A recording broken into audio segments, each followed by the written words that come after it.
Good morning once again, students. Today we will discuss about the economics of class 10 lesson second. ठीक है, India sectors of the India economy. This is the third video on this lesson ना बेटा. ये third video इस lesson का है.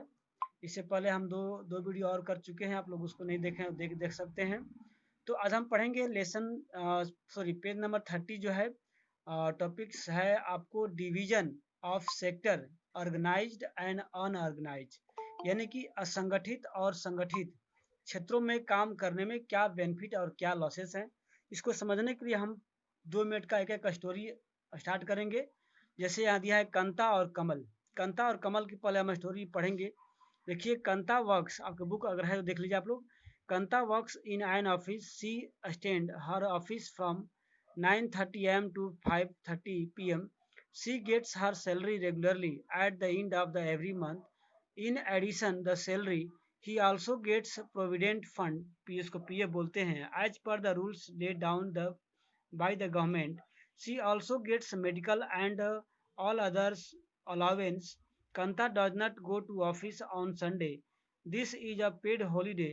When she joined work, she was given a appointment letter stating all the terms and conditions of work. देखिए, यहाँ पर दो दिया गया स्टोरी कांता की. जो कांता है, एक लेडी रहती है, एक ऑफिस में काम करती है. वो 9 बजे 9:30 से 5:30 तक रहती है वहाँ पर. और उसको सैलरी डेली मंथ के लास्ट तक मिल जाता है. और सैलरी के साथ साथ मुझे अदर फैसिलिटी भी मिलती है, जिससे मेडिकल मिल जाता है, पीएफ मिल जाता है. और कभी विद्यालय नहीं जा सॉरी कभी ऑफिस नहीं जाती है तो उसको मतलब जो संडे वगैरह होता है उसको भी पैसा उसका मिलता है. और जब वो ज्वाइन की थी तो उसको बाकायदे लेटर मिला था, ज्वाइन लेटर उसको बोलते हैं. उस पर सारे नियम जो है उसको लिखा हुआ था. अब उसी के एक पड़ोसी है कमल. ये भी एक लेबर है जो कंता का जो है पड़ोसी है. ये भी एक जो है एक डेली वेजेज के रूप में, लेबर के रूप में एक दुकान दुकान पे काम करता है, ग्रोसरी शॉप पे काम करता है. वह डेली जाता है दुकान पे 7:30 बजे और आता है शाम को 8 बजे. ध्यान दीजिएगा, सर इवनिंग में आता है. और वह जो है सैलरी के साथ और कुछ नहीं पाता है, यानी केवल उसको जो वेजेज मिलता है, जो मजदूरी मिलता है, जितना दिन जाता है महीने में उतना ही दिन का पैसा मिलता है. तो संडे वनडे का नहीं मिलता है. कभी त्यौहार का छुट्टी होता है तो उसको पैसा इसका नहीं मिलता है. और वो जो है इसको पेमेंट समय से भी नहीं मिलता है. और जो है इसके पास कोई लीव वगैरह नहीं मिलता, छुट्टी वगैरह नहीं मिलती है. छुट्टी मिलता है तो पैसा कट जाता है इसका. और नर was given normal formal letters. ऐसे कोई जो लेटर भी नहीं दिया गया ज्वाइन किया था तो अभी आपने दो में देखा कि एक जो है आपको समय फिक्स है, सैलरी का समय फिक्स है, काम करने का, छुट्टी भी मिलता है, पैसा भी अच्छा मिल जाता है. और एक देखा आपने कमल में कि उसको समय बहुत ज़्यादा देना पड़ता है दुकान पे, और उसके पास पैसे भी समय से नहीं मिलते हैं, छुट्टी का पैसा भी कट जाता है. और उसके पास कोई अधिकार नहीं है जो उसको पत्र जो है मिला था.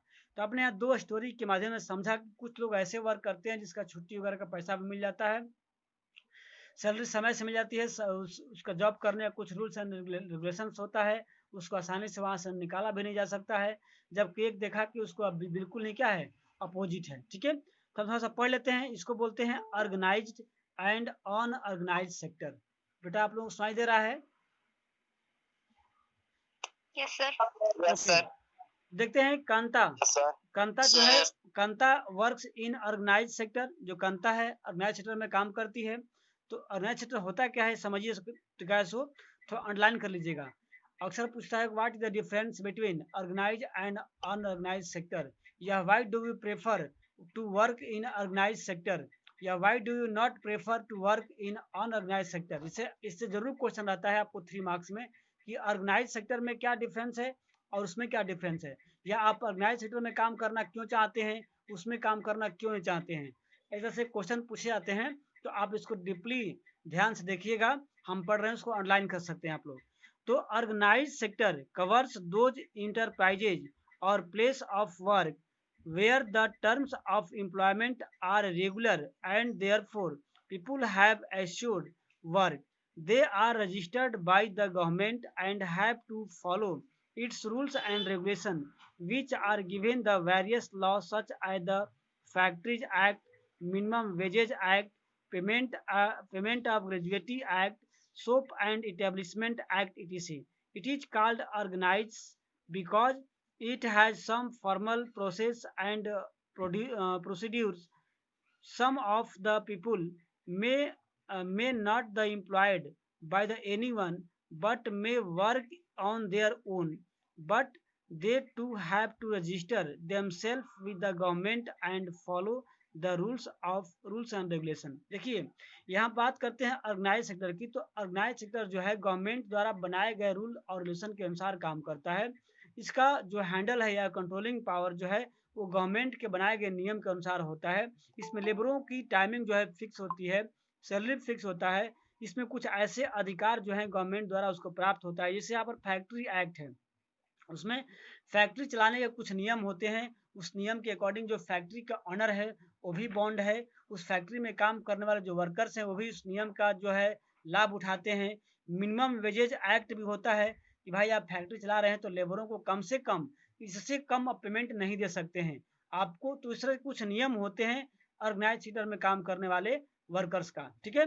अब दूसरा देखते हैं कि जो अनऑर्गेनाइज में काम करते हैं workers in organise sector enjoy security of employment, यानी जो ऑर्गेनाइज सेक्टर में काम करने वाले लोग होते हैं उसको एम्प्लॉयमेंट की सिक्योरिटी होती है। ऐसा नहीं कोई जब मन ताप कहे कि भाई तुम आप कल से कम पे मत आना, ऐसा नहीं हो सकता है। या तुम जो है अब तुम कम पेमेंट देंगे, या तुम्हें काम पे नहीं रखेंगे, या तुम रात को जाओ और अर्ली मॉर्निंग आ जाओ। जो उसका रूल है उस रूल के अकॉर्डिंग वहाँ पर काम कराएंगे। अगर रूल के अगेंस्ट में कोई भी काम करता है या कराता है तो लेबर या जो भी वर्कर्स हैं उसके अगेंस्ट में एफआईआर करा सकते हैं, ठीक है। तो वो बेनिफिट है कहाँ पर, आपको ऑर्गेनाइज सेक्टर में काम करने पर, ठीक है। They are expected to work only a fix number of hours, if they more work they have to paid over time by the employer. अगर समय से मान लो कि समय 9 बजे से लेकर 4 बजे तक का है और आपको 2 घंटा 3 घंटा या 1 घंटा एक्स्ट्रा वर्क कराता है तो उसका एक्स्ट्रा पैसा देना उसको पड़ता है, okay. They also get several others benefit from the employer. What are these benefits, आखिर बेनिफिट्स क्या है ऑर्गेनाइज सेक्टर में काम करने का। देखिए तो ऑर्गेनाइज में काम करने का बेनिफिट है दे गेट पेड लीव, यानी कि छुट्टी होती है किसी भी खास पर त्योहार पे संडे को या फिर अदर से, तो उसको उस छुट्टी का पैसा मिलता है।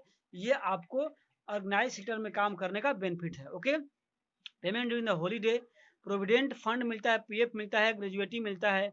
They are supposed to get medical benefit, उसको मेडिकल बेनिफिट भी मिलता है। अंडर द लॉ, नियम के according the factory manager has to ensure the facilities like drinking water and safe working environment. When they retire these workers get the pension as well, यानी कि organise sector में काम करने से आपको pension भी मिलती है रिटायर होने पर। वहाँ काम करने के सारे इन्वायरमेंट जो है वक्त स्वच्छ होते हैं, आपको सिक्योरिटी होता है और अदर जब बहुत सारी फैसिलिटी जो है जैसे जैसे आपका मेडिकल हो गया, पीएफ हो गया, इन सब सारे चीजों को वहां पर दिया जाता है। कहाँ पर बोलिए, ऑर्गेनाइज सेक्टर में। ऑर्गेनाइज सेक्टर, हाँ ऑर्गेनाइज सेक्टर सर। मेरी आवाज जा रही है ना? Yes sir. अब मैं देखता हूँ सेकेंड पॉइंट जो है और ऑर्गेनाइज में, ऑर्गेनाइज में क्या होता है, ठीक है। जो असंगठित होते हैं, देखिए इन कंस्ट्रक्ट कमल, जिसने कमल की बात हम लोग देखा एग्जाम्पल में, वर्क्स इन अनऑर्गेनाइज सेक्टर, वो ऑर्गेनाइज सेक्टर में काम नहीं करता है। The unorganise sector is characterise by the small and scattered units which are largely outside the control of the government, यानी कि अनऑर्गेनाइज सेक्टर जो है बेटा वो सरकार के कंट्रोलिंग से बाहर होती है, यानी कि उसका कंट्रोल कोई व्यक्ति विशेष इंडिविजुअल या कोई ऑर्गेनाइजेशन करती है जिसका अपना खुद नियम कानून बनाती है और उस नियम कानून के अनुसार काम भी नहीं करती है। ऐसे संस्था पे गवर्नमेंट का कोई अधिकार या कोई जो है रूल्स वहाँ वर्क नहीं करता है, okay. There are rules and regulations but these are not followed, यानी रेगुलेशन यहाँ भी होते हैं लेकिन उसको फॉलो अप नहीं करते हैं। जब हियर आर लो पेड, और यहाँ काम करने वाले लेबरों की मजदूरी बहुत कम होती है। ऑफन नॉट रेगुलर, और यहाँ तक कि रेगुलर भी नहीं है। कब कह देगा कि बेटा आप तुम कल से काम पे मत आना, आपको इतने बजे से आना है, इतना भी हम आपको पैसा देंगे, वो कुछ भी कह सकता है। आपको मानना है तो वर्क करो, नहीं मानना है तो आप वर्क छोड़ के जाओ। ऐसा होता है वर्क कहाँ पर करना, अनऑर्गेनाइज सेक्टर में करना, okay. There are no provision for over time, over time duty का भी यहाँ कोई प्रोविजन नहीं होता है। अगर ओवर टाइम आप ड्यूटी करते हैं तो उसका एक्स्ट्रा बेनिफिट आपको नहीं मिलता है।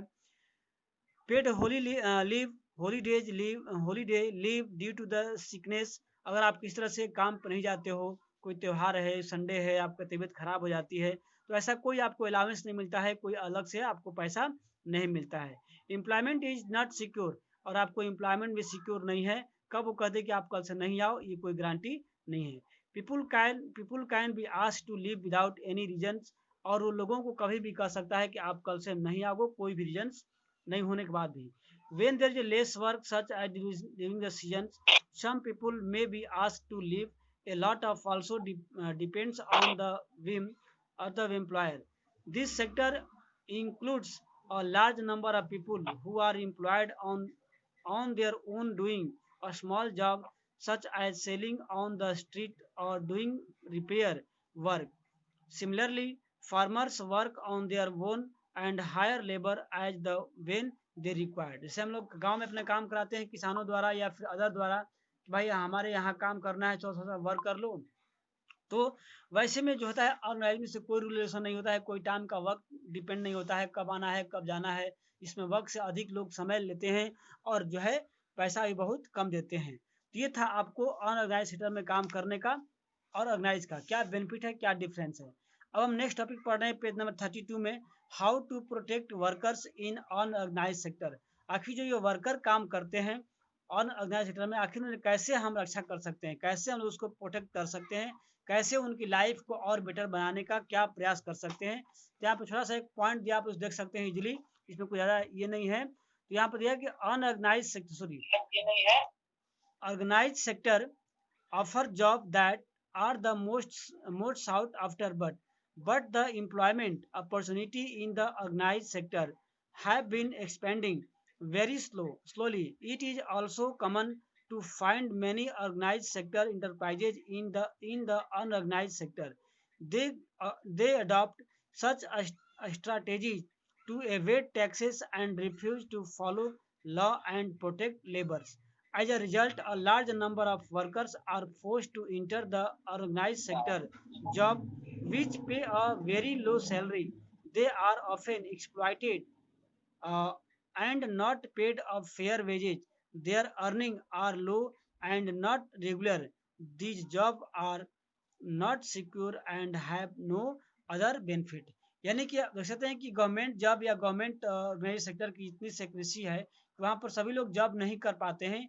उसके अगेंस्ट में जब लोगों में बेरोजगारी या फिर कह सकते हैं अनएम्प्लॉयमेंट होता है, तो लोग क्या करते हैं, लो वेजेज पर भी काम करने को तैयार होते हैं, यहाँ तक कि वो ऑर्गेनाइज सेक्टर को ना ढूंढ करके अनऑर्गेनाइज सेक्टर में भी काम करने को वो बाध्य होते हैं। क्योंकि गवर्नमेंट ने ऐसी प्लान बहुत कम बना रखती है कि लोगों को अधिक से अधिक जॉब दिया जा सके। अभी आप देख रहे हैं जो प्रेजेंट हमारी सरकार है वो किस तरह से प्रत्येक ऑर्गेनाइज सेक्टर को अनऑर्गेनाइज में चेंज करने का काम है। रेलवे हो गया, इलेक्ट्रिसिटी हो गया, और ऐसे बहुत सारे सिस्टम जो है गवर्नमेंट ने प्राइवेट करने की मतलब प्लान रखी है, आप भी कर भी रही है। तो वहाँ पर क्या होगा, लोगों को वर्क करने का टाइम, सैलरी का टाइम, अदर फैसिलिटी जो है वो लो हो जाएगा। यानी कि इसके लोगों को अधिक वर्क करना पड़ेगा लो पेमेंट पे, इस तरह से ये होता है।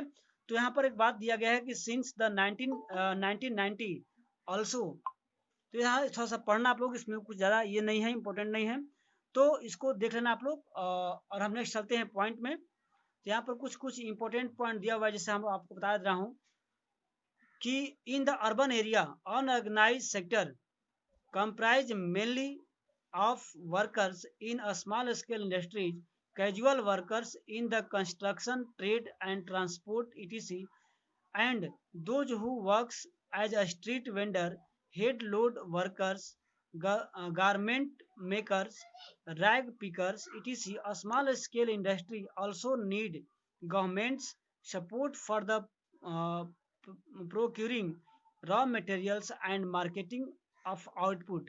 दैट मीन्स जैसे से अर्बन एरिया या फिर अदर जो रूरल एरिया होता है, वहाँ बहुत सारे ऐसे वर्क होते रहते हैं जो गवर्नमेंट के अंडर में होते हैं, बट गवर्नमेंट क्या करती है उसको प्राइवेट रूप से देती है कंट्रेक्टर को, और वे लोग क्या करते हैं अपने मनमाने ढंग से वर्क को वो कराते हैं।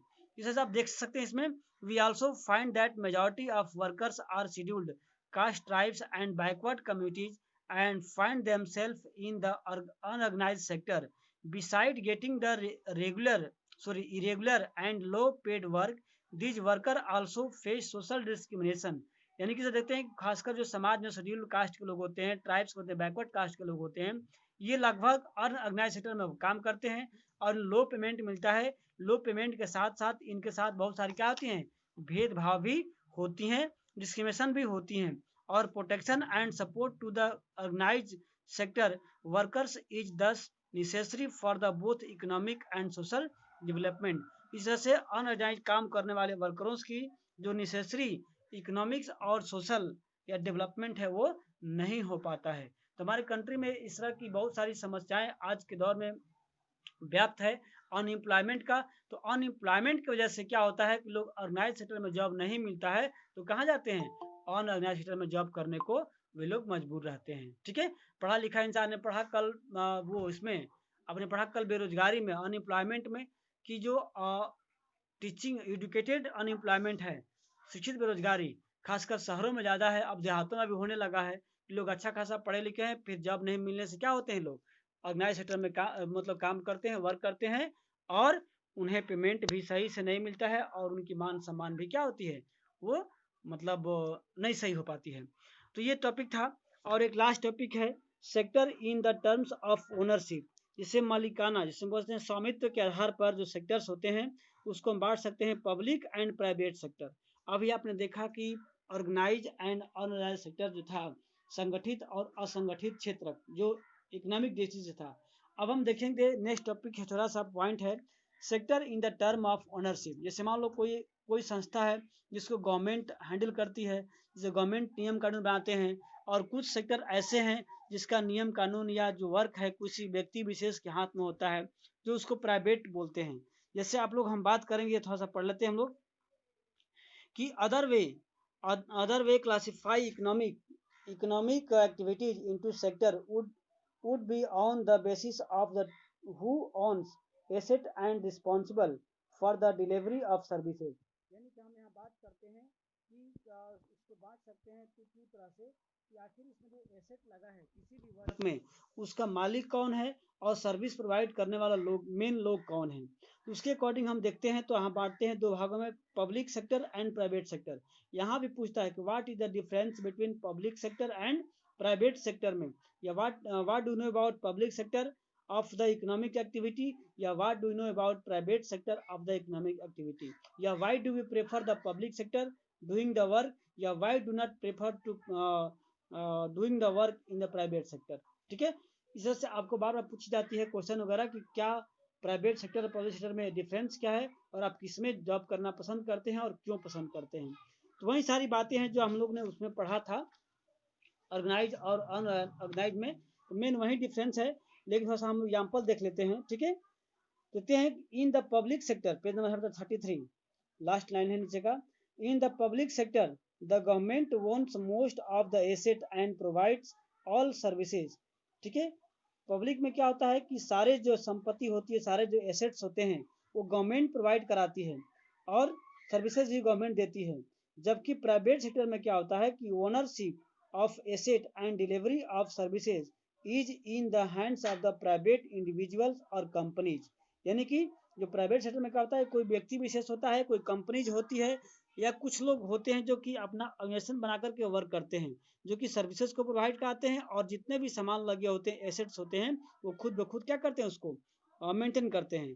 जैसे यहाँ पर दिया हुआ है रेलवेज और post office is an example of public sector. देखिए रेलवे पहले था पब्लिक सेक्टर में, अब क्या हो रहा है, अब प्राइवेट का एग्जाम्पल आएगा ये। ठीक है, तो याद रखना अभी भी पोस्ट ऑफिस है जो क्या होगा, वो प्राइवेट सेक्टर का एग्जाम्पल के रूप में आएगा। जैसे आपको whereas companies like Tata iron and steel companies limited, TISCO and Reliance industries limited are the privately owned. तो रेलवे और पोस्ट ऑफिस आपको पब्लिक सेक्टर के अंदर में आएगा, और जो आपको ये दिया है Tata and iron and steel companies limited, TISCO and Reliance industry, जो है ये प्राइवेट सेक्टर के रूप में या एग्जाम्पल के रूप में आ जाएगा। पूछता है कि what do you know about private sector, give name of some private companies या प्राइवेट वो क्या बोलते हैं इंस्टीट्यूशन, तो आप इसको नाम दीजिएगा। ठीक है, activity in the private sector are guided by the motive to earn profit. एक सबसे गुड क्वेश्चन आता है कि what is the main motive is the private sector. Private sector का मेन मोटिव क्या होता है, अर्निंग मोर मनी। इसका आंसर क्या है, अर्निंग मोर मन, जब मैं क्वेश्चन लिखवाऊंगा तो जरूर लिखवाऊंगा इस क्वेश्चन को, बहुत कई बार बोर्ड में पूछा जा चुका है कि what is the main motive of the private sector. Private sector का मेन मोटिव क्या है? तो प्राइवेट सेक्टर का मेन मोटिव क्या है? अधिक से अधिक पैसा कमाना। ओके, चाहे प्राइवेट सेक्टर विद्यालय ही हो या प्राइवेट कोई भी संस्था हो, उसका मेन मोटिव क्या होता है? अधिक से अधिक मनी अर्न करना। जबकि जो पब्लिक सेक्टर है उसका अधिक से अधिक मोटिव होता है कि अधिक से अधिक लोगों को सर्विस प्रोवाइड कराएं। ठीक है, तो what is the main motive of the public and private sector? Reply में, what is the main motive? The private sector का मेन मोटिव पैसा कमाना होता है, और सर पब्लिक सेक्टर का एम्प्लॉयमेंट देना। एम्प्लॉयमेंट देना, लोगों को अधिक से अधिक सर्विस देना, सर्विस प्रोवाइड करना। ठीक है, main motive of the public sector is provide the services for the peoples, but the main motive of the private sector is earning more money. Okay, तो यहाँ पर इसको देख लीजिएगा, इसमें ज़्यादा कुछ नहीं है। अब चलते हैं हम लोग सेकेंड पैराग्राफ में। There are several things needed by the society as a whole but which the private sector will not provide at the reasonable. हाँ, इसमें डिफरेंस क्या है कि जो प्राइवेट सेक्टर है वो अधिक से अधिक अपनी लाभ वाली वर्क करता है, जबकि जो पब्लिक सेक्टर है वो लोगों को वेलफेयर के लिए वर्क करता है। जैसे जो पब्लिक सेक्टर है वो रोड कंस्ट्रक्ट करती है, आपको डैम कंस्ट्रक्ट करती है, कैनाल्स बनाती है, जिससे हॉस्पिटल बनाती है, स्कूल्स बनाती है, जिससे क्या होगा, अधिक से अधिक लोगों को बेनिफिट हो सके। जबकि प्राइवेट सेक्टर जो है लोगों को कंज्यूम करने वाली चीज़ों को प्रिपेयर करती है ताकि उसको अधिक से अधिक बेनिफिट हो सके। ठीक है, इस तरह से ये बातें थी। Which government had to support, यहाँ पर मतलब बस थोड़ा सा इसको देख लेना और रिलेशन जो है लास्ट में ये समाप्त हो जाता है। ठीक है, इसमें कुछ आगे पीछे होगा तो आप लोग पूछते रहना हमसे, ज़्यादा इसमें कुछ इंपॉर्टेंट नहीं अब नहीं है, सिंपल